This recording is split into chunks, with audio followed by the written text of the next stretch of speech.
আমাদের যে গুম এবং বিচারের দাবিতে রাস্তায় দাঁড়াতে হয়েছে, এটি এই ইন্টারিম সরকারের জন্য লজ্জাজনক একটি বিষয়। আমরা কি এই সরকারের কাছে শুধুমাত্র একটি নির্বাচনের আশা করেছিলাম? এই সরকার এখন শুধুমাত্র নির্বাচন ছাড়া আর কোনো বিষয়ে হস্তক্ষেপ করছে না বা মাথা ব্যথা নেই।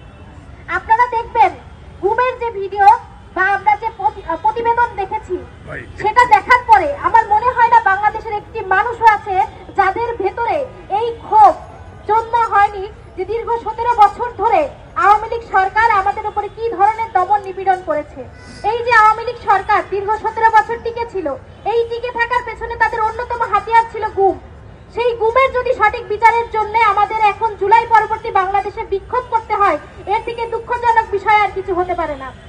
আমি আহ্বান জানাতে চাই অন্যান্য সকল রাজনৈতিক দলগুলোকে, দীর্ঘ 17 বছর ধরে আপনাদের নেতাকর্মী যে পরিমাণ নির্যাতন, নিপীড়ন এবং গুমের শিকার হয়েছে, আপনাদের উচিত ছিল কালকে যখনই আমরা জানতে পেরেছি যে ওয়ারেন্টভুক্ত আসামিরা দেশ ছাড়তে চেষ্টা করছে এবং উদ্যত হচ্ছে, আপনাদের সকলের উচিত ছিল আপনাদের রাস্তায় নেমে যাওয়া, আপনাদের দাবি তোলা। কিন্তু দুঃখজনক বিষয় দেখুন যে আমার মনে হয় না বাংলাদেশের কোন রাজনৈতিক দল এখন ভোট ছাড়া অন্য কোন বিষয়ের প্রতি মাথা ঘামাচ্ছে।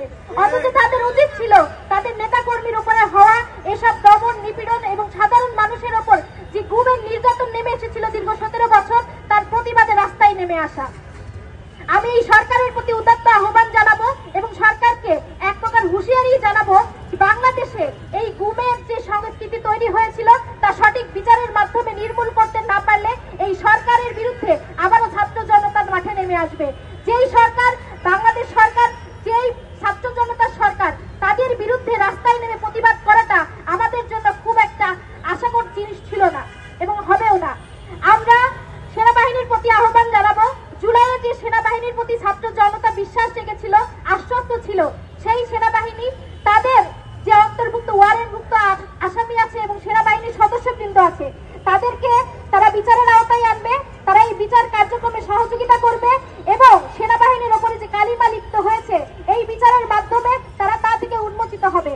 আমাদের সেনাবাহিনীর প্রতি এবং ইন্টারিম সরকারের প্রতি উদাত্ত আহ্বান থাকবে যে এই গুম এবং সামগ্রিক বিচারের আওতায় এনে বাংলাদেশকে একটি নতুন বাংলাদেশে পরিণত করা হোক।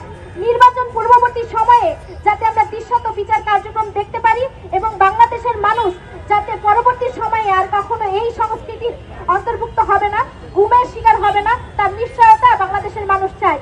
এবং যতক্ষণ পর্যন্ত না আমরা এই নিশ্চয়তা আদায় করতে পারবো, ইউনাইটেড পিপলস বাংলাদেশ আমরা রাস্তা থেকে উঠবো না এবং আমাদের এই বিক্ষোভ প্রতিনিয়ত চলবে এবং এর থেকে তীব্রতর হবে এবং আমরা বিশ্বাস রাখি বাংলাদেশের প্রতিটি মানুষ এই যৌক্তিক এবং ন্যায়সঙ্গত আন্দোলনে আমাদের পাশে থাকবে। আমরা দুইটি দৃশ্য দেখেছিলাম।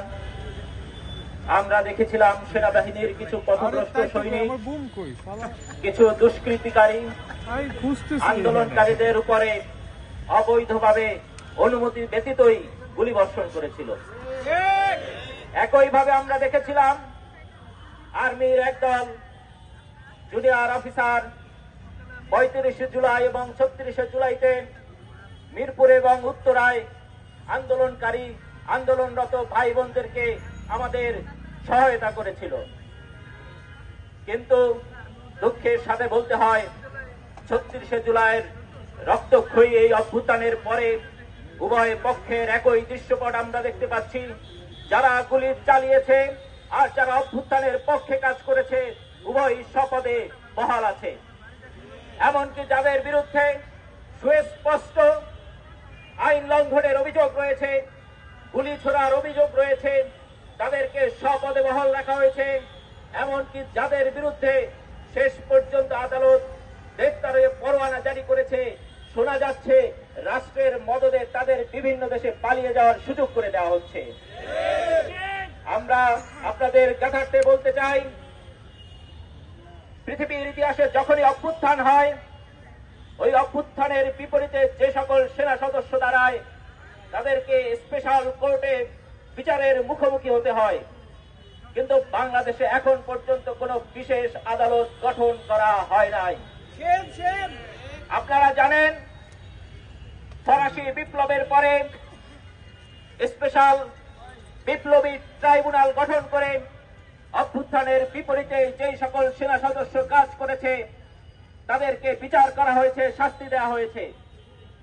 আপনারা জানেন অক্টোবর বিপ্লবের পরে রাশিয়ায় রেড ফ্রন্টিয়ার কমিটি গঠন করে অভ্যুত্থান বা বিপ্লবের বিপরীতে যেই সকল সেনা সদস্য অবস্থান গ্রহণ করেছিল তাদেরকে বিচারের মুখোমুখি করা হয়েছে এবং শাস্তি দেওয়া হয়েছে। একইভাবে চীনের বিপ্লবের পরে, কমিউনিস্ট বিপ্লবের পরে সেখানে চীনা কমিউনিস্ট পার্টি স্পেশাল আদালত গঠন করে বিপ্লবের বিরুদ্ধে যারা ছিল তাদের বিচারের আওতায় এনেছে। সর্বশেষ বলতে চাই, আমাদের বাংলাদেশ স্বাধীন হওয়ার পরে 1972 সালে রাষ্ট্রপতির আদেশ দ্বারা একটি আইন গঠন করে আমাদের স্বাধীনতার বিপক্ষে যেই সকল মানুষ অংশগ্রহণ করেছে, ভূমিকা পালন করেছে, আমাদের স্বাধীনতার বিপক্ষে যারা অস্ত্র ধরেছে তাদেরকে বিচারের আওতায় আনা হয়েছিল এবং প্রায় 37,000 এই দুষ্কৃতিকারীকে গ্রেফতার করা হয়েছিল।